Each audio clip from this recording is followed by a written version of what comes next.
Donc, bonjour, bienvenue à ce prolongement du cours précédent sur la physique optique. Dans le cours précédent, on avait parlé des fentes multiples. Maintenant, ce qu'on va faire, c'est qu'on va poursuivre là-dessus directement. On va reprendre où on a laissé en abordant l'étude des réseaux. Dans le fond, les réseaux de diffraction, qu'est-ce que c'est? On appelle ça des réseaux de diffraction normalement. C'est juste une application de ce qu'on vient de voir avec les fentes multiples. Donc, dans le cas des fentes multiples, on regardait qu'est-ce qui se passait quand on éclairait 2, 3, 4 fentes, puis on remarquait des tendances.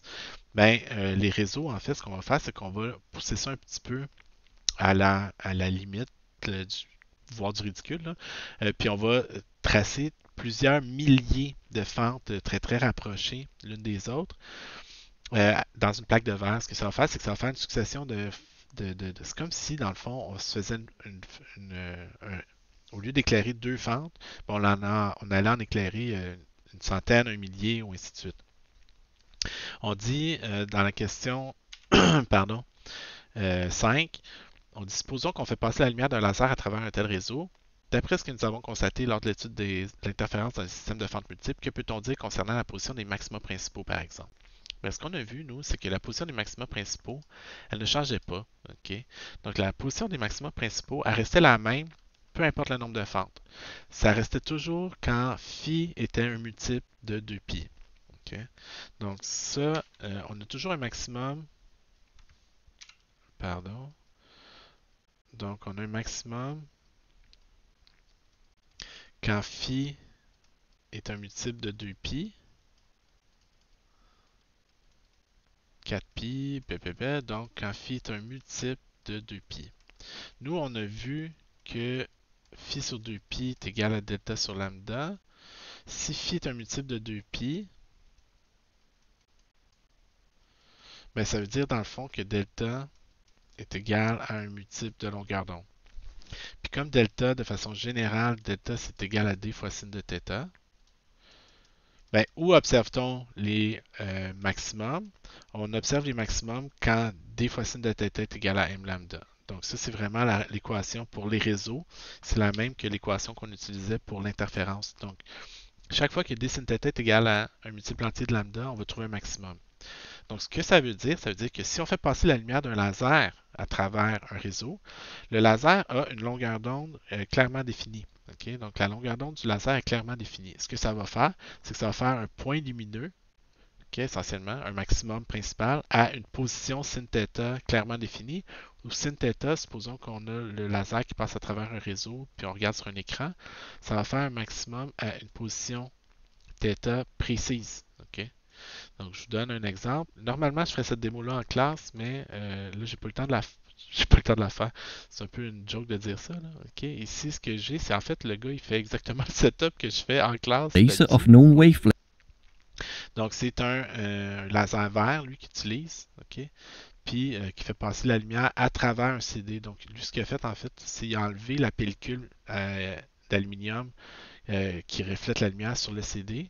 Puis ce que vous remarquez d'ailleurs, si vous n'avez jamais fait ça, un CD c'est transparent. Là, ok? Euh, un CD agit comme un réseau de diffraction. Donc ce qu'on fait, c'est quand on fait passer la lumière du laser à travers le CD, ok? Donc ce qu'on va observer, en fait, on, on, on le voit bien ici. Oups, on le voit bien ici, excusez. Là. Donc il éclaire avec un laser à travers, vous voyez des points apparaître. OK? Donc, c'est sûr qu'il y a un point en plein centre, là, c'est juste la lumière qui traverse, mais vous avez deux points secondaires. Ceux-là, c'est des points bizarres, si vous pensez un petit peu. Oups, excusez. Ok, je sais pas, on est rendu où? Ok.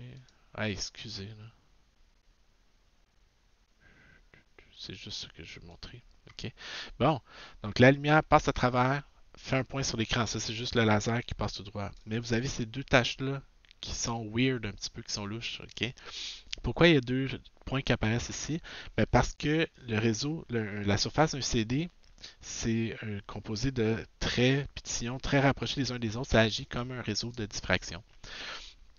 Donc, ça, c'est les maximums. Ça, c'est le maximum principal pour sin θ égale à 0 au centre de l'écran. Ça, c'est les maximums secondaires. OK? Excusez, c'est les maximums principaux, mais d'ordre m égale à 1 et plus, et moins 1.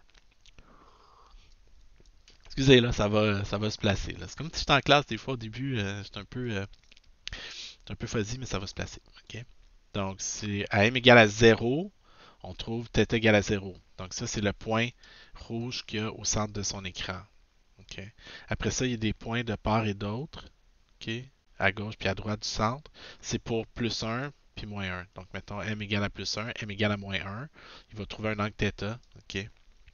C'est ça. Donc, les maximums principaux ne changent pas de position. OK? Qu'est-ce qui se passe avec la largeur des maxima principaux d'interférence? Ce qu'on remarquait, c'est que la tendance était que la largeur des maxima allait en diminuant au fur et à mesure qu'on augmentait le nombre de fentes. Donc ici, la largeur va devenir tellement petite que ça va devenir des points de lumière sur l'écran. Donc les tâches vont diminuer de largeur jusqu'à devenir des points essentiellement sur l'écran. Puis, qu'est-ce qui se passe avec l'intensité des maximums principaux? Ben, l'intensité des maximums principaux va devenir très, très, très grande. Okay? On remarquait que l'intensité variait comme le carré du nombre de fentes qui étaient éclairées. Donc, introduire une fente de plus, ça fait augmenter l'intensité comme le carré du nombre de fentes. Donc, les maximums principaux vont devenir très brillants, surtout comparé aux maximums secondaires, eux qu'on avait déjà dit qui ne changeaient pas d'intensité, ou à peu près pas. Donc, les maximums secondaires, même s'ils sont nombreux, vont avoir une intensité qui va devenir négligeable. Donc, dans le petit vidéo ici, ce qu'on voit, c'est les maximums principaux. Ce qu'on ne voit pas, c'est tous les maximums secondaires qui sont entre, les, entre les maximums principaux. Okay? Ceux-là, on ne les voit pas. Okay? C'est ça ici. Donc, comme je vous disais, en classe, normalement, je ferais exactement cette expérience-là. Donc, si vous regardez la surface d'un CD, ça, c'est un CD qui a été gravé. Vous voyez une succession de points puis de barres, là, des 0 puis des 1. Okay? Mais ça agit comme une surface réfléchissante, une surface opaque, réfléchissante, opaque, et ainsi de suite. Okay? Donc, il va servir de réseau. Donc, nous, ce qu'on vous demande, c'est de calculer la distance entre deux sillons adjacents, ce qu'on appelle le pas du réseau dans un CD. Okay? Donc, nous, on se souvient, euh, dans un CD, ce qu'on veut avoir, c'est qu'on veut avoir, ben, dans un réseau, je devrais plutôt dire, ce qu'on veut avoir, c'est un paquet de fentes toutes mutuellement distantes d'une quantité égale à D. Okay? Donc, D, c'est ce qu'on appelle dans un réseau le pas de mon réseau. Okay? La distance entre les sillons adjacents. Okay? Donc, dans un CD comme ça, si on veut calculer la distance entre deux sillons adjacents, qu'est-ce qu'on va faire? Okay? Ben, j'ai besoin, si je veux trouver D, j'ai besoin de connaître la longueur d'onde que j'utilise, puis de connaître les positions angulaires des différents maximums que j'observe. Donc, eux, ils font pour le premier maximum qu'on observe. Okay? Donc, ici, ce qu'il fait, c'est qu'il va venir éclairer, il prend un laser vert, OK? Puis là, il l'a mis en transmission. Donc, c'est-à-dire, son laser est ici, passe à travers le laser, passe à travers la surface du CD. On voit un point en plein centre. Ça, c'est son maximum principal d'ordre 0. Puis après ça, on voit une tache brillante de chaque côté, OK? Qui sont les maximums d'ordre plus 1 puis moins 1. OK? Ce qu'on va faire, c'est qu'on veut noter leur angle. Okay? On veut noter l'angle qu'ils font. Le problème ici, c'est que ces angles-là, si on veut être très précis, ne sont pas nécessairement des petits angles. Okay? Mais ce qu'on sait, c'est que lui, il prend un écran ici comme ça. Son réseau est ici. On appelle L la distance ici, puis Y la distance ici. Formellement, la tangente de θ est égale à Y sur L. Donc lui, ce qu'on va faire, c'est qu'on va déterminer la position Y et la distance L. Lui, dans son clip, il a ajusté la distance L à 1 mètre. Okay? Donc déjà en partant, il a observé la distance il a pris 1 mètre entre son CD et son mur. Ce qu'il fait, c'est qu'il va venir mesurer la position où il observe ses minimums. Okay? Donc c'est ce qu'on observe ici. Donc on a un au centre, okay? L'ordre 0. À gauche, l'ordre 1, à droite, l'ordre moins 1. Okay? Donc, ce qu'on observe, c'est quelle est la distance. Ben, lui, il fait un petit peu différemment, là, mais euh, il va mesurer la distance entre les deux, entre les deux, entre les deux ordres plus 1 puis moins 1. Okay? Moi, j'aurais fait le milieu, là. OK. Donc, lui, il a multiplié. Il faut remarquer ici, lui, c'est ça qu'il a fait. Donc, il a trouvé la distance totale ici, 76,05 cm. Et ce qu'il fait, c'est qu'il la divise en deux pour trouver la distance ici. Donc, 76,05 divisé par 2. Puis, il est à 100 cm. Donc, l'angle θ1 ici, c'est la tangente inverse de Y sur L. Son Y est égal à 38 cm, son L est égal à 1 m. Donc, il trouve que son angle θ1 est égal à la, comme je viens de dire, arc tangente de 38 sur 100. Évidemment, lui, il prend une calculatrice, ça marche là, c'est sûr. Là. Donc, on fait 76,5 divisé par 2, divisé par 100, 0,38, prend la tangente inverse, trouve un angle de 0,36 radian. OK. Évidemment, ici, on va travailler en radian tout le temps. Puis ensuite, ce qu'on va faire, c'est qu'on va utiliser la valeur de θ qu'on vient de trouver pour évaluer D. OK? Donc, on va faire lambda sur D qui est égal à sin de θ, ou D qui est égal à lambda sur sin de θ. θ étant 0,38 radians ici. OK? Donc, ça me donne une valeur de D qui est égale à 1,5 microns. Donc, vous regarderez, là, je mettrai le lien de cette vidéo-là dans, quelque part dans les notes. Là, OK? Vous pourrez aller consulter si ça vous tente. Euh, donc, il trouve 1,5 micron, qui est le pas du réseau. Ce qui est, il trouve 1,49 en fait, 1,497. C'est 1,5 micron, 1,6 je pense en fait, la distance entre les sillons dans un CD normal. OK. Donc, calcule la distance entre deux sillons adjacents. Qu'est-ce qu'on fait? Ben, on utilise la distance qu'on trouve ici. On calcule θ qui est égal à la tangente inverse de y sur L. Dans l'exemple, lui, il utilisait 38 cm puis un écran à 100 cm. Il trouvait un angle d'environ 0,38 radians. OK. Là, je me souviens plus des valeurs exactes, c'est pas bien grave. Après, on utilise d sin de θ est égal à lambda, à m lambda. À l'ordre 1, on trouve que d est égal à 1 fois lambda. Lui, il utilisait un laser à 532 nanomètres sur le sinus de 0,38 radians. Puis il trouvait que d est égal à 1,5 micron fois 10-6 mètres. La valeur admise, c'est 1,6 micron. Dans un CD normal, entre guillemets, les vieux CD à 640 mégabits. Okay. Ce qu'on explique ici, c'est que c'est un CD à 700 mégabits, donc il y a plus d'informations. Comment ils ont fait ça? Ben, ils ont concentré un peu plus les sillons, donc il y a plus d'informations sur la surface du CD, mais il a fallu rapprocher les sillons du CD. Donc, c'est ça un petit peu comment. On dit les maximums du troisième mode auraient-ils pu être observés? Donc, normalement, si on le fait en classe, qu'on observe avec un laser rouge, c'est qu'on voit le spot central, puis on voit deux maximums de chaque côté. Mais on n'en voit pas un troisième.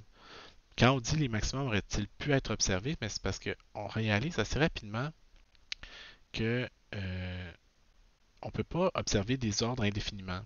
Okay? Si j'utilise d sin θ est égal à m lambda, puis que je prends pour un réseau donné, OK, ben, D va être fixé par le réseau que j'utilise. C'est la distance entre les sillons sur mon réseau. Dans l'exemple qu'on a ici, c'est 1,6 micron pour un CD ou 1,5 micron.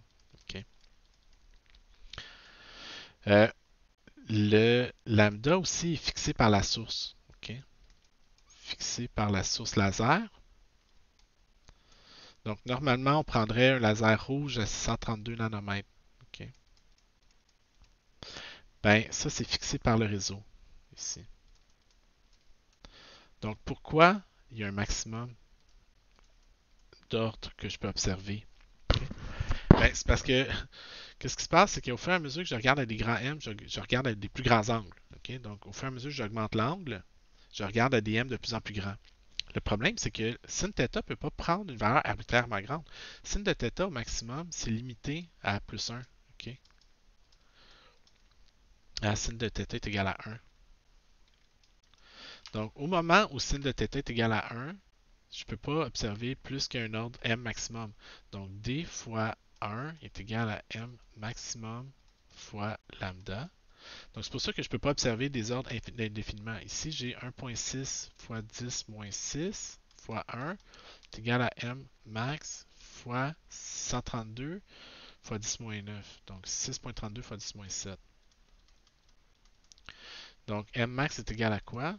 1.6 fois 10-6, donc 16 fois 10-7 sur 6.32 fois 10-7, ce qui donne 2.6, mettons, à peu près, là, calcul mental. Okay?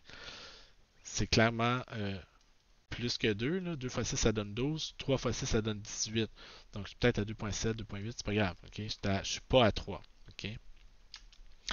Ben, ça veut dire quoi? Ça veut dire que je peux voir au centre l'ordre 0. Donc, sur mon écran, je verrai moins 1, puis je verrai plus 1. Ensuite, je verrai le moins 2, puis je verrai le plus 2.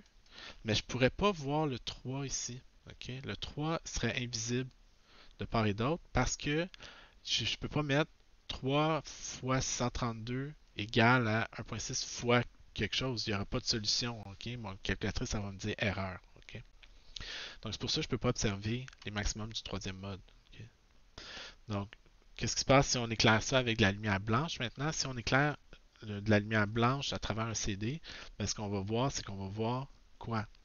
Okay? Qu'est-ce qu'on s'attend à observer? Ben, quelle est l'équation d'un CD, d'un réseau, pardon? D fois sinus de θ est égal à M fois lambda. Donc, D est fixé par le réseau qu'on utilise. Okay?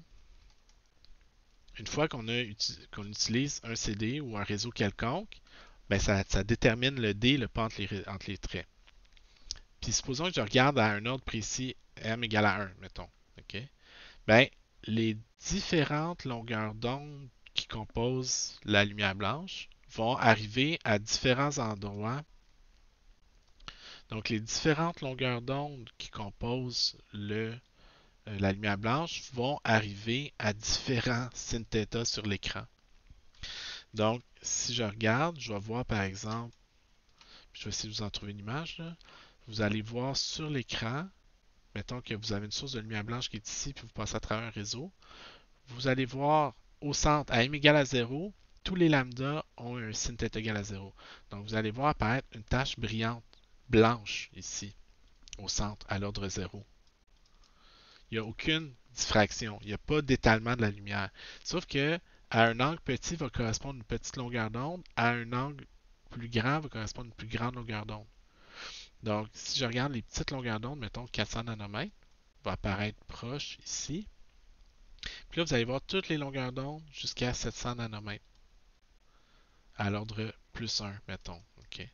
De l'autre côté, parce que l'angle par rapport au centre ici va aller en augmentant, comme ça. Okay. On mesure toujours l'angle par rapport à 0. De l'autre côté, vous allez voir un étalement de 400 à 700 nanomètres dans l'autre sens, ici. Okay. Donc, ici, vous verriez l'arc-en-ciel au complet apparaître de part et d'autre. Donc, à l'ordre 1, vous avez un arc-en-ciel qui apparaît. À l'ordre 2, vous avez un second arc-en-ciel qui apparaît. Okay? Donc, c'est pour ça qu'on dit, à partir des positions mesurées, là, ici, on renverse le problème, on dit déterminer, estimer la longueur d'onde correspondant au violet, puis estimer la longueur d'onde correspondant au rouge. Donc, on regarderait ici, par exemple, le violet qu'on voit, on mesure l'angle ici, on utilise ça pour déterminer lambda. C'est ça, en fait, qui est l'application dans les réseaux de diffraction qu'on fait. Okay? Donc, normalement, quand on veut faire des observations astronomiques, on va utiliser un réseau pour décomposer la lumière. C'est sûr qu'on peut décomposer la lumière blanche à travers un prisme. Ça, vous avez déjà vu ça. Okay? Donc, vous avez un faisceau de lumière blanche qui rentre dans un prisme. L'indice de réfraction de la lumière varie légèrement selon la longueur d'onde de la lumière qui passe. Donc, c'est pour ça que les différentes longueurs d'onde vont dévier différemment, puis ça va finir par séparer l'ensemble des longueurs d'onde du spectre visible, l'ensemble des longueurs d'onde point. Un réseau, c'est un genre de prisme, mais c'est dopé complètement. Okay?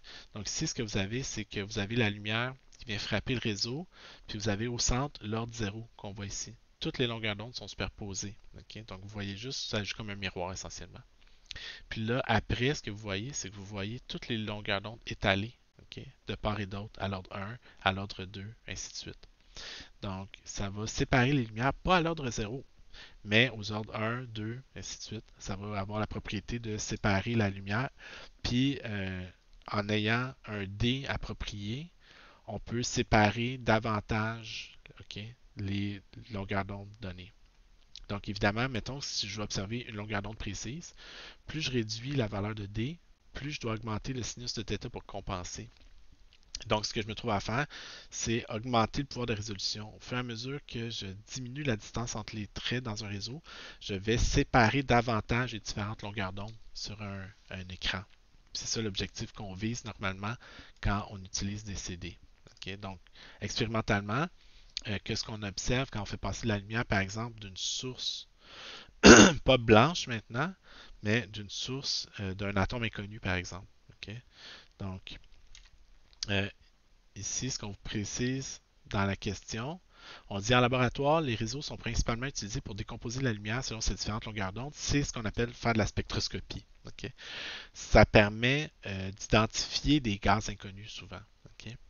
On dit la lumière émise par un gaz de faible densité traversé par une décharge électrique est composée d'une série de longueurs d'onde discrètes qu'il est possible d'analyser au moyen d'un prisme de réseau. Si on vous donne par exemple une lampe au mercure, donc ce que vous faites, c'est que vous prenez dans une enceinte, vous enlevez l'air, vous mettez de la vapeur de mercure dedans, puis vous faites passer une décharge électrique à travers un tel tube. Ben, les raies qui vont émettre, qui vont être émises, ne vont pas être continues. Vous ne verrez pas toutes les couleurs de l'arc-en-ciel être émises. Vous allez voir par exemple le spectre d'une lampe au mercure qui ressemble à ça ici. Donc vous avez deux fines raies d'émission qu'on appelle rouge, deux jaunes, une verte, une bleue, une mauve, une autre. OK? Donc, chaque gaz comme ça va avoir un spectre d'émission qui va lui être propre. Puis, en fait, historiquement, c'est une des sources qu'on a utilisées, c'est une des façons qu'on a de connaître la nature des gaz. Puis, pour la petite histoire, le gaz, l'hélium, okay, ça s'appelle hélium, c'est la racine hélios, qui veut dire soleil en grec.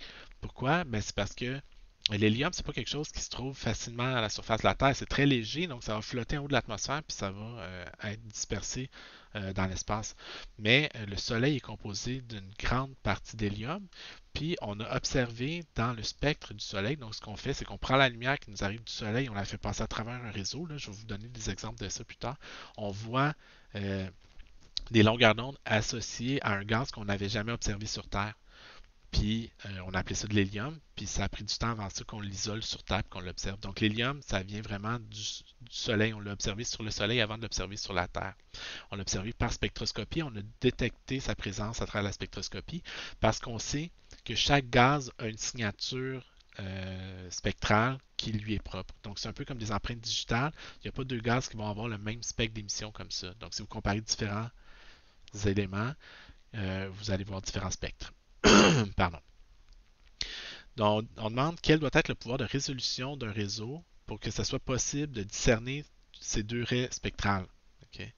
Donc, on définit le pouvoir de résolution, R, comme étant lambda sur delta lambda, où le lambda, c'est la longueur d'onde moyenne qu'on cherche à observer, divisé par l'écart entre les longueurs d'onde qu'on cherche à observer ici. Donc, c'est pour ça, si on veut distinguer 612, puis, 623 pardon, puis 615, ben, on veut discerner autour d'une longueur d'onde moyenne de 619,3. Puis le delta lambda est à peu près 8. Là, okay? Donc, on va prendre la longueur d'onde moyenne puis diviser par l'écart de 8,2 entre les deux. Puis ça donne un pouvoir de résolution de 75,5. Donc, j'ai besoin d'avoir un pouvoir de résolution de 75,5. Okay? Qu'est-ce que ça veut dire concrètement? Okay? Ou en B, on vous demande de montrer que le pouvoir de résolution aussi, c'est donné par le nombre de fentes dans mon réseau multiplié par l'ordre. Okay? Donc, si on regarde ici, on dit montrer que lambda sur delta lambda, autrement dit le pouvoir de résolution, il est égal au produit du nombre de fentes qu'on éclaire grand N multiplié par l'ordre auquel on observe. Okay? Donc, on va avoir une façon simple, sachant qu'est-ce qu'on cherche comme pouvoir de résolution, on va être capable de déterminer le nombre de fentes qui doivent être éclairées par notre lumière. Okay? C'est ça qui va gouverner tout ça. Donc, si on revient ici, comment on va faire ça? Okay? Comment on va relier ça? En fait, la première chose qu'on va se dire, c'est comment est-ce qu'on peut distinguer de raie d'émission. OK? Donc, nous, on se souvient que euh, si on parvient tout juste, on veut arriver à séparer deux longueurs d'onde, une longueur d'onde lambda 1, puis une longueur d'onde lambda 2, les deux sont séparés d'une valeur égale à delta L. OK? Donc, on sait que chaque longueur d'onde va produire une figure sur l'écran, okay, avec un maximum principal, puis des minimums secondaires, puis un maximum principal, puis des minimums secondaires. Comme les deux longueurs d'onde sont différentes, les deux maximums ne tomberont pas au même endroit, ne tomberont pas au même angle θ sur l'écran. Okay? Nous, on va être capable de distinguer, de tout juste distinguer lambda 1 et lambda 2. Ben pour ça, on va appliquer le critère de Rayleigh qu'on a vu dans le cours précédent, qui dit que le maximum de ma longueur lambda 2 ici doit tomber sur le premier minimum de lambda 1. Donc, évidemment, si je rapproche davantage, là, je vais avoir une distance trop courte entre le maximum. Autrement dit, le maximum va tomber en dedans du minimum. Là, je ne serai pas capable de distinguer ces deux longueurs d'onde-là. À l'inverse, si c'est plus grand que ça, ben, ça va être facile de les distinguer. Donc, au minimum, je dois avoir que le maximum de la longueur d'onde lambda 2 en jaune tombe sur le premier minimum de la longueur d'onde lambda 1. Okay? Donc, c'est ça que je vais utiliser comme critère, puis je vais l'appliquer à mon système ici. Maintenant, comment est-ce qu'on fait ça en pratique? Okay? Donc, ce qu'on va faire, c'est que on va... Excusez, là. Je me reconnais un petit peu. Donc, nous, on va avoir besoin... OK? Premièrement, on dit on veut que le maximum de lambda 2 tombe sur le premier minimum de lambda 1. OK?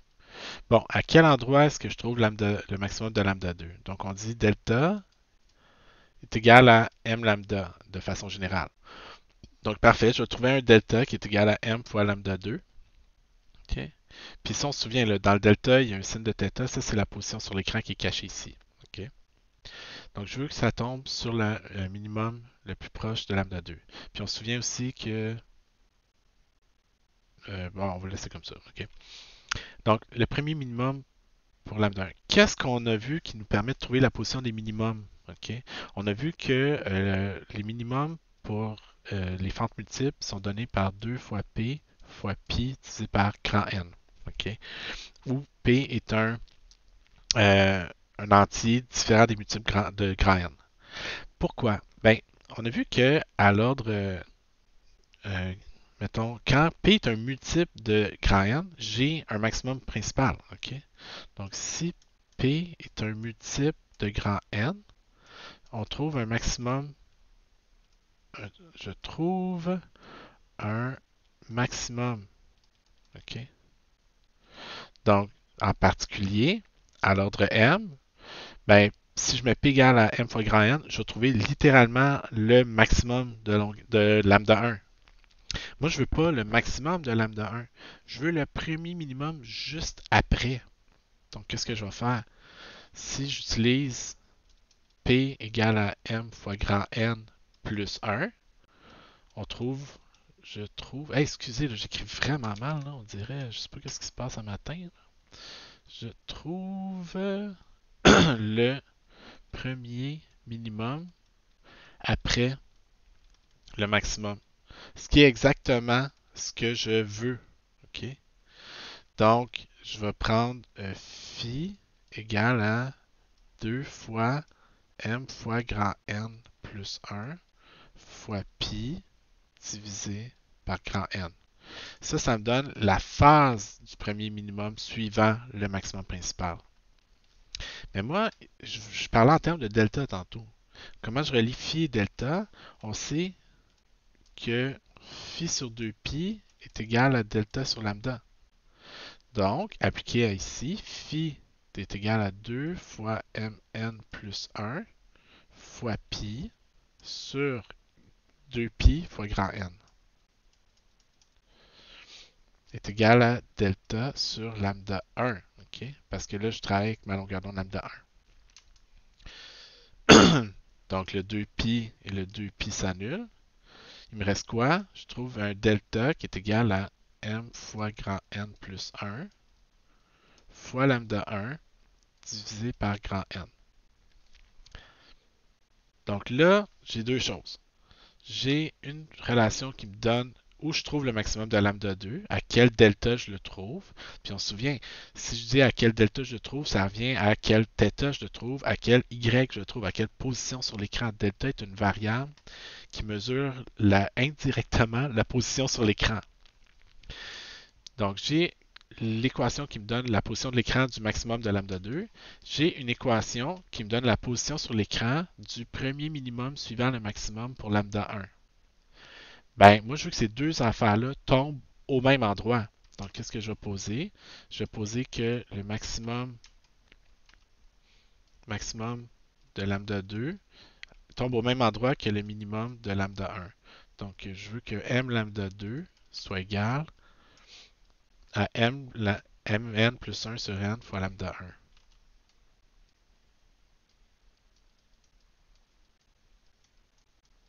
OK? Pardon. Ensuite, ce qui nous reste juste à établir, attendez une seconde. Ensuite, on disait que lambda 1, on remplaçait par lambda, puis lambda 2, on le remplaçait par lambda plus delta lambda. OK? Donc, m fois lambda 2 est égal à mn plus 1 sur n fois lambda 1.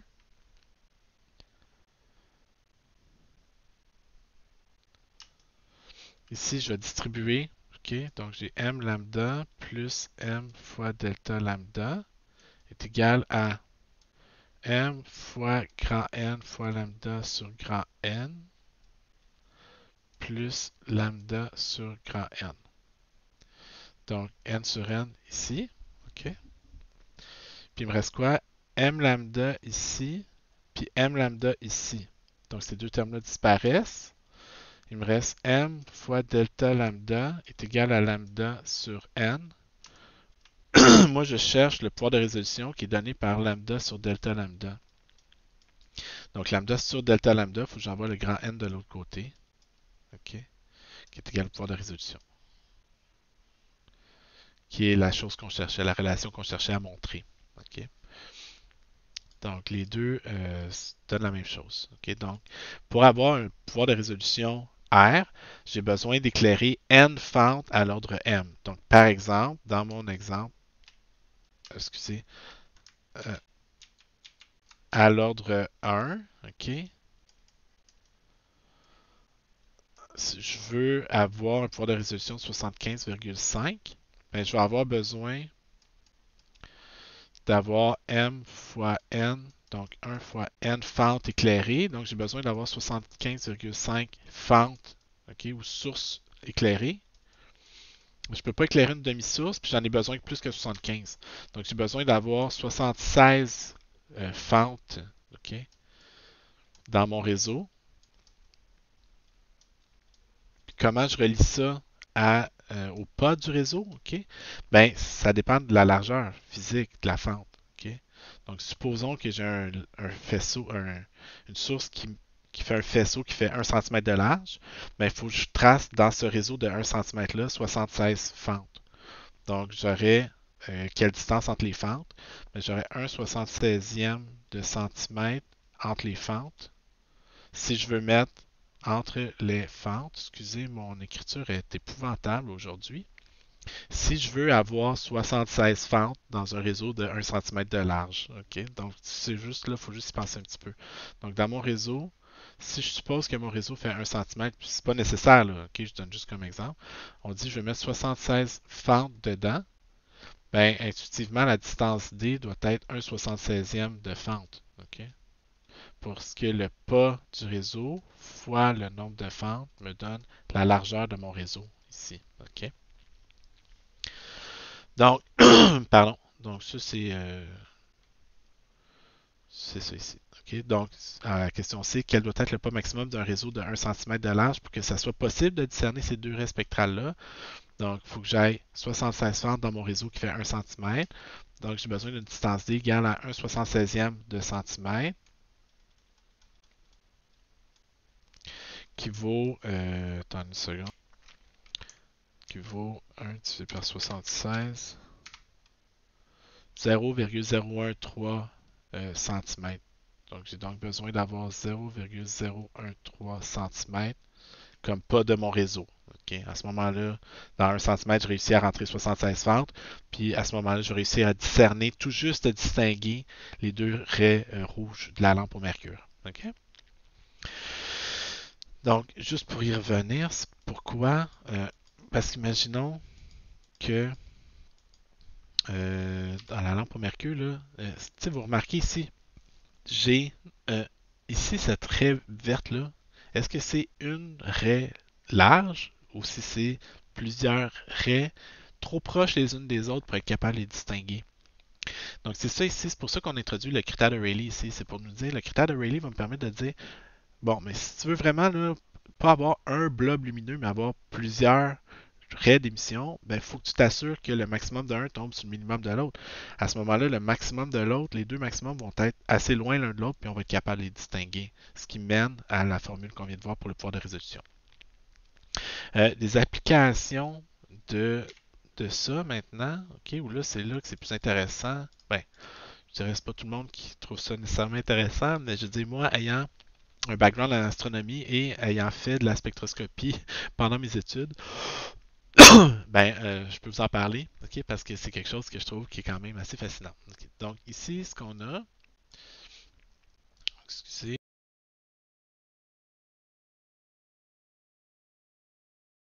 donc excusez, je prends des écouteurs de temps en temps. Ok. Donc, qu'est-ce qu'on a ici? Ok. Donc ici, ce qu'on se trouve à avoir, c'est un spectre du Soleil, en fait. Ok. Donc c'est pas, pardon, c'est vous prenez la lumière qui vous arrive du Soleil, vous la faites passer à travers un réseau de diffraction. Puis ça va vous faire une longue bande qui va aller du rouge, ben, du violet jusqu'au rouge. Ok. Ici, ce qu'on a fait, c'est qu'on a pris cette longue bande-là, on l'a choppée en sections, puis on les a mis les unes par-dessus les autres. C'est juste pour la présentation. Ok. Donc ici, pour essayer de simplifier la présentation, on a pris un spectre qui serait une longue bande, puis on l'a divisé en sections qu'on a appelées les unes sur les autres. On remarque tout de suite que ça ne ressemble pas du tout au spectre qu'on avait pour le mercure. Okay, tantôt, là, le spectre du mercure, c'était essentiellement sombre, puis on avait des bandes très étroites, brillantes. Okay. Ça, c'est ce qu'on appelle un spectre d'émission. Ça, on va y revenir dans quelques semaines. Okay. Ça, ici, ce qu'on observe, c'est un spectre d'absorption. Okay. Donc, pourquoi vous avez un spectre d'absorption? Ben, tantôt, ce qu'on a vu, c'est un spectre d'émission, c'est-à-dire quand vous avez un gaz qui est porté à très haute température. Lui, il va briller avec des raies d'émission très précises, discrètes. Ici, c'est qu'on a un gaz qui est relativement froid, qui est sur une boule incandescente. Donc, le Soleil étant très chaud, il produit toutes les longueurs d'onde, okay, du contenu dans la lumière visible. C'est du rayonnement thermique qu'on appelle. On va y revenir ça aussi plus tard. Par-dessus, vous mettez une mince couche de gaz relativement froid. Mais ce gaz-là va avoir tendance à absorber de la lumière. Donc, c'est pour ça qu'il y a des endroits où il manque de la lumière, tout simplement, dans le spectre. Ça, c'est parce que vous avez des éléments qui ont la propriété d'absorber la lumière du Soleil à ces longueurs d'onde-là. Donc, ça, c'est ce qu'on fait quand on fait de la spectroscopie. Ça, c'est un spectre en absorption qu'on voit maintenant. C'est un gaz froid sur une source chaude. Vous allez voir des longueurs d'onde disparaître. Ça donne que les longueurs d'onde qui manquent sont les mêmes qui ont été émises dans l'autre cas. Là. Donc, c'est les mêmes longueurs d'onde. Ça aussi, on va y venir. Je ne vais pas trop insister là-dessus pour l'instant. Euh, si on prend le spectre, ici, on remarque que c'est un spectre à très haute résolution quand même. Okay? Pourquoi? Ben, on voit des très fines bandes d'absorption. Okay? Ils ne sont pas toutes complètement sombres. Ils ont pas, on voit ici, celle-là est floue. Okay? Donc, ça, dans le détail, puis c'est là que c'est assez spectaculaire qu'est-ce qu'on réussit à faire avec des specs comme ça. Je vais vous donner des exemples très concrets là, dans quelques instants. Là. Mais dépendant de la forme de la bande d'absorption, on est capable de déterminer les propriétés atmosphériques dans le Soleil, par exemple. Okay? Euh, un autre exemple, ça serait un spectre à plus basse résolution. Okay? Donc, nous, ce qu'on a vu, c'est tout ce qu'il y avait dans le visible ici. Okay? Ben, le spectre visible, nous, ce qu'on remarquait, c'est que dedans, ok, il y a un paquet de franges sombres plus brillantes qui ici ne paraissent tout simplement pas. Ok, pourquoi? Ben, parce que ça, c'est un spectre à très faible résolution. Donc, il va couvrir une très large bande de longueur d'onde. Mais en échange, on a moins de détails dans la structure. Donc, c'est un peu, excusez, un trade-off, un compromis. Tu sais. Si je peux avoir de l'information sur plus de longueur d'onde, mais je vais perdre la structure très fine, très détaillée. Mais je vais avoir de l'information à plus grande échelle. Donc, ici, on a le spectre du Soleil à l'extérieur de l'atmosphère de la Terre, puis au niveau de la mer. Donc, déjà en partant, ce qu'on remarque, c'est qu'il y a de la lumière qui manque, qui a été absorbée par l'atmosphère de la Terre. Ok. Ce qu'on remarque aussi, c'est que, premièrement, l'atmosphère terrestre absorbe beaucoup du rayonnement ultraviolet ici. Okay. Donc ça, là, en haut de l'atmosphère de la Terre, il y a ça de rayonnement ultraviolet. Au niveau de la mer, il y a ça. Ce qui manque, c'est ce qui a été absorbé par la couche d'ozone essentiellement. Donc, le rôle de la couche d'ozone, c'est d'absorber le rayonnement ultraviolet. On le voit sur un spectre comme ça ici. Ce qu'on remarque aussi, c'est que vous avez des très larges bandes d'absorption dans l'infrarouge. Okay. Ça, ces bandes d'absorption-là, dans l'infrarouge, excusez, okay, c'est dû à la présence d'eau, de vapeur d'eau dans l'air. Donc, la vapeur d'eau dans l'air, puis le gaz carbonique aussi, c'est des gaz euh, à effet de serre. Okay? Donc, la vapeur d'eau, c'est un gaz à effet de serre. On entend surtout parler du gaz carbonique qui est un gaz à effet de serre. C'est le cas. Là. Le gaz carbonique est très clairement un gaz à effet de serre. Il absorbe super efficacement la lumière infrarouge. Okay? Donc, on va revenir pour ça, pour parler plus d'effet de serre puis de gaz à effet de serre quand on va parler en détail des spectres thermiques du phénomène du corps noir, mais ça, c'est encore une fois pour plus tard. Euh, donc, on voit les bandes d'absorption, pardon, à très grande échelle. Évidemment, on peut après ça aller chercher pour d'autres étoiles différents spectres. Donc, par exemple, on a un spectre d'une étoile chaude ici. Là, ok, ça c'est, en fait, j'en profite pour vous présenter. Ça fait quoi un étudiant gradué en astrophysique à l'Université de Montréal, par exemple, là, quand j'étais là? Ben, c'est juste pour vous donner une idée, là, c'est pas, je ne vais pas trop insister là-dessus, puis, mais ce que c'est un spectre. Donc, au lieu de mesurer juste la couleur, on mesure l'intensité du rayonnement, ok, en fonction de la longueur d'onde. Fait qu'au lieu d'avoir juste un spectre avec des couleurs, on le rapporte sur un spectre comme ça, où là, on mesure l'intensité de la lumière. Là, bon, les unités de mesure sont un petit peu bizarres là, ici. Là. Ça, c'est un flux de lumière erg par centimètre carré par seconde par angstrom. Oh. Tu sais, je vous dis tout le temps travailler en mètres, en mètres, en kilogrammes puis en secondes. En astro, on est bon pour ne pas faire ça pantoute. Des erg, c'est une mesure comme d'énergie. L'énergie dans le modèle, dans le système international, dans le système métrique, l'énergie est donnée en joules. En astro, on travaille beaucoup avec des erg, qui est une unité CGS qu'on appelle. On mesure les distances en centimètres, on mesure les masses en grammes. Quand on fait ça, ben, l'unité naturelle pour l'énergie, c'est ce qu'on appelle un erg, okay, qui est une fraction d'un joule. Euh, des A avec un petit rond en haut, c'est une mesure de longueur d'onde. On mesure la longueur d'onde en angstrom. Okay? Donc, la mesure en angstrom, c'est 1 angstrom, c'est. Ben, 10 angstrom, c'est 1 nanomètre. Donc, ça, c'est un spectre qui est limite ultraviolet. Okay? Donc, la lumière, ça, c'est de 400 nanomètres à 480 nanomètres. Donc, on est dans le violet ici. Puis on est dans l'ultraviolet. Qu'est-ce qu'on remarque? Que le spectre de mon étoile, il s'en va pas partout comme le Soleil. Okay? Le spectre du Soleil augmente vers le visible. Le visible est ici de 4 à 700 nanomètres. C'est ça où là, la majorité de l'énergie du Soleil est émise. Ici, on remarque que la majorité de l'énergie émise par l'étoile continue de monter dans l'ultraviolet. Donc, cette étoile-là brille dans l'ultraviolet plus que dans la lumière visible. Donc, si vous regardez le ciel à l'œil nu, ça, c'est une étoile que vous ne voyez pratiquement pas. En fait, vous ne la voyez pas, elle à l'œil nu, qui est invisible à l'œil nu. Comment elle s'appelle? Elle s'appelle GD605, c'est pas vraiment important, là, mais c'est une étoile de notre halo galactique. On ne la voit pas à l'œil nu, mais on la voit quand on utilise un télescope qui observe la lumière ultraviolette. On remarque aussi qu'on a superposé aux données expérimentales, qui est la petite ligne pleine en arrière, on a superposé deux courbes, une en bleu, une en rouge, qui sont deux modèles qu'on a pour le rayonnement produit par des étoiles. OK? Donc, nous, ce qu'on fait en astro, ben, pas tout le monde, là, mais certains, on va utiliser par exemple des modèles qui vont prédire comment devrait ressembler le spectre d'une étoile si sa température est de temps, puis la gravité à la surface. Donc, il y a indirectement une mesure de sa masse. Je ne vais pas embarquer trop dans les détails ici, là. Mais pour le Soleil, la température à la surface du Soleil est d'environ 6000 Kelvin. OK? Donc, à peu près 5500 Kelvin. C'est pas bien important. 5-6000 Kelvin. L'étoile, ici en question, sa température en surface est, on pensait qu'il était de l'ordre de 58 000 pendant un bout. On s'est rendu compte qu'il est plus de l'ordre de 85 000 Kelvin. OK?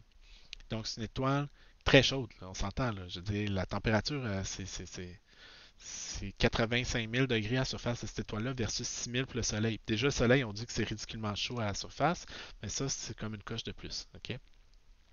Puis la gravité de surface est plus grande qu'à la surface du Soleil. Ça veut dire que c'est une étoile qui est plus compacte aussi. C'est pas juste une mesure de la masse, c'est une mesure de la densité, si on veut. Là, mais bon, passons sur le détail. OK? Donc, c'est un spectre qui couvre 1000 angstroms essentiellement. OK? Donc, à peu près 100 nanomètres là, de couverture. Puis on voit que la résolution est quand même pas si mal.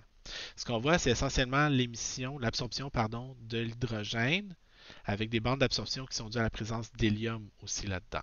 OK? Maintenant, on peut utiliser d'autres données encore à plus haute résolution qui viennent d'un autre télescope spatial qui est le télescope qu'on appelle FUSE. OK? Tout ça, c'est un vieux télescope des années 90. Lui, tout ce qu'il faisait, c'était prendre des spectres dans l'ultraviolet lointain de différentes étoiles, galaxies, peu importe ce qu'on lui demandait de photographier. Ça, c'est un spectre de la même étoile que je vous ai montré précédemment. OK? Puis on voit tout de suite que le spectre est différent ici.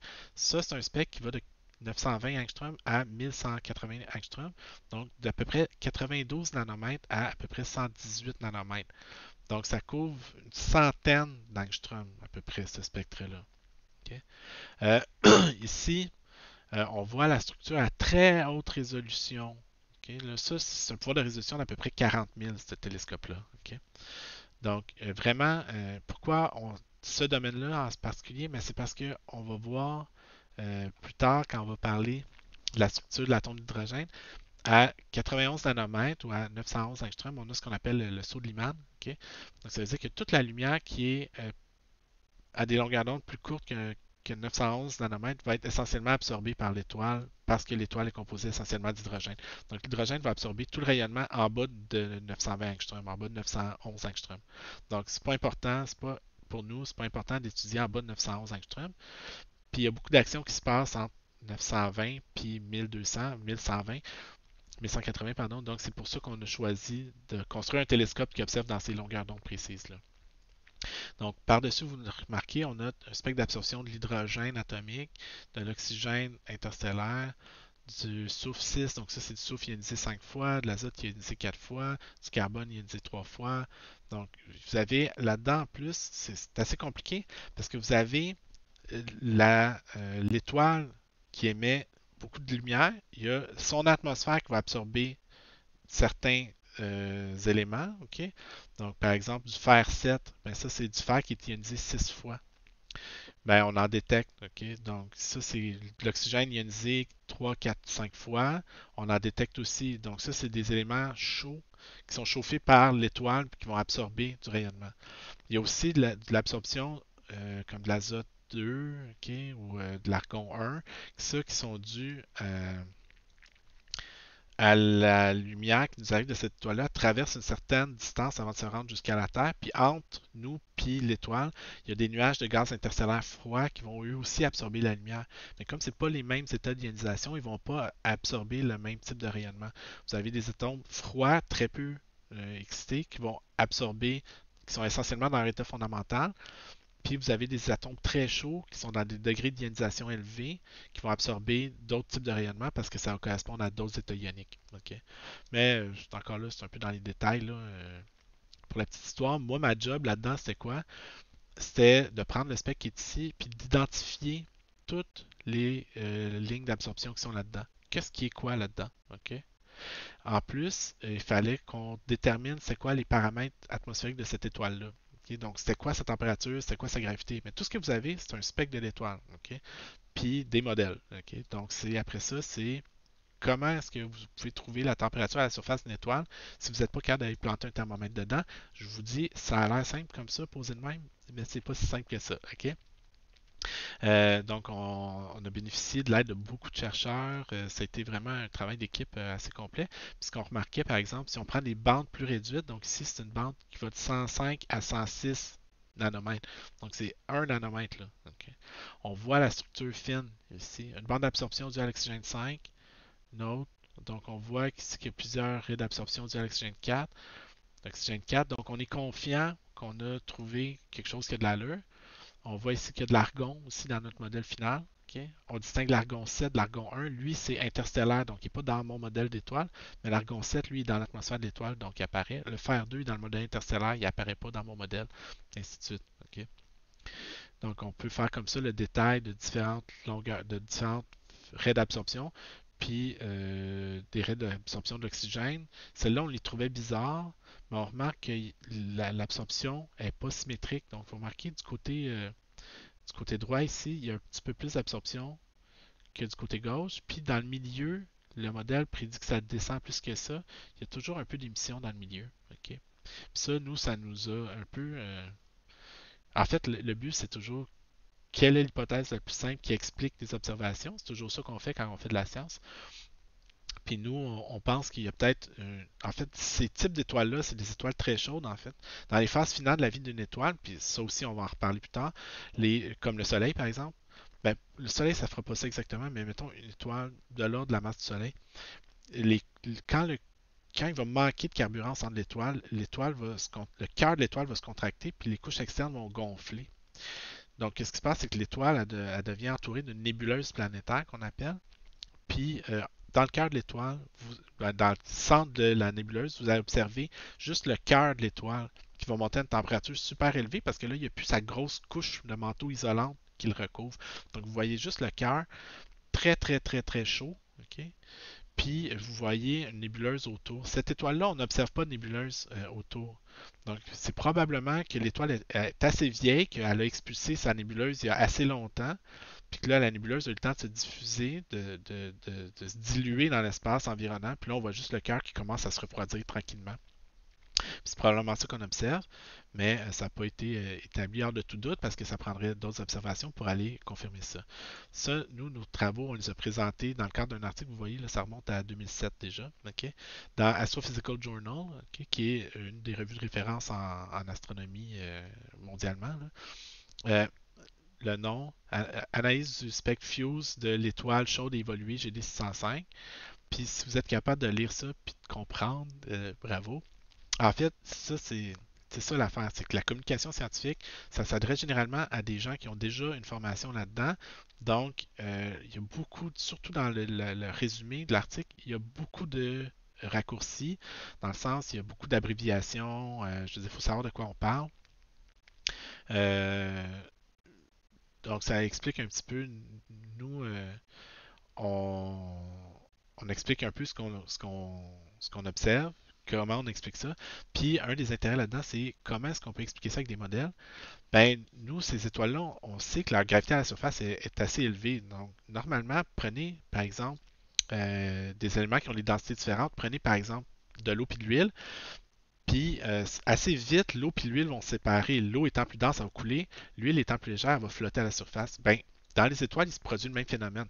Si l'atmosphère de l'étoile est pas brassée par convection, si elle est radiative, je ne vais pas embarquer dans les détails encore une fois, mais quand la gravité est assez élevée, les éléments plus lourds devraient couler dans le fond de l'atmosphère, puis les éléments plus légers flottent en surface. Donc c'est pour ça que la plupart des étoiles naines blanches, on observe, c'est des étoiles dont la gravité de surface est incroyablement élevée.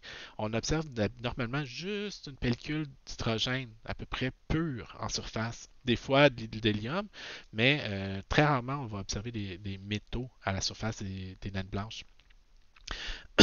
Ben, dans nos étoiles, on s'attend à peu près au même effet. Donc, on s'attend à observer essentiellement juste de l'hélium et ou de l'hydrogène en surface, mais on trouve des éléments plus lourds comme le fer, comme l'argon, comme l'oxygène, qui normalement auraient dû couler dans le fond de l'atmosphère. Pourquoi est-ce que ces éléments-là se trouvent dans ces étoiles-là? Ben, on suppose qu'il y a une des raisons derrière ça, c'est que la radiation qui arrive du cœur de l'étoile est tellement grande qu'elle va créer une force qui va maintenir les éléments en suspension dans l'atmosphère, puis qui va permettre d'être détectés, puis qui ne vont pas couler dans le fond de l'étoile. Évidemment, c'est des théories qu'on veut aller vérifier avec des observations, mais c'est un petit peu ça pour ça qu'on faisait ça. Donc, comme je vous disais, c'est un peu l'objet des études qu'on a faites ici, c'était d'essayer de comprendre l'atmosphère de cette étoile-là. Puis ça a été publié avec différents collaborateurs là, rapidement. Bon, ouais, Pierre Chaillier, qui était un de mes collaborateurs dans le temps, qui travaillait à Baltimore, là où le télescope spatial prenait ses données. D'ailleurs, pourquoi c'est un télescope spatial? Ben, vous voulez faire de la spectroscopie dans l'ultraviolet, l'atmosphère absorbe l'ultraviolet, vous n'avez pas le choix d'être en haut de l'atmosphère. OK? Madame Oliviera ici, elle, c'était la personne qui a analysé le milieu interstellaire. Donc, je ne sais même pas c'est qui, je ne l'ai jamais rencontré, mais elle s'intéressait au milieu interstellaire. Elle, l'étoile, elle s'en foutait, elle voulait juste voir le milieu interstellaire. Moi, le milieu interstellaire, je m'en foutais, je voulais voir l'étoile, donc on se complète. Elle a analysé la ligne de visée du milieu interstellaire. François Vesmael puis Gilles Fontaine, qui étaient mes deux directeurs de recherche. Gilles Fontaine, qui n'est pas relié à moi, il n'est pas dans ma famille, c'est juste une coïncidence. Euh, Gilles Fontaine et François Vesmael, qui sont les deux chercheurs qui ont découvert les naines blanches il y a de ça quelques temps déjà, mais deux chercheurs de très très haut calibre, de renommée internationale. Donc à l'Université de Montréal, on était très bien entourés en matière de recherche. Donc voilà une application, entre guillemets, de la spectroscopie. Euh, puis je vous laisse là-dessus, on se revoit pour le prochain sujet.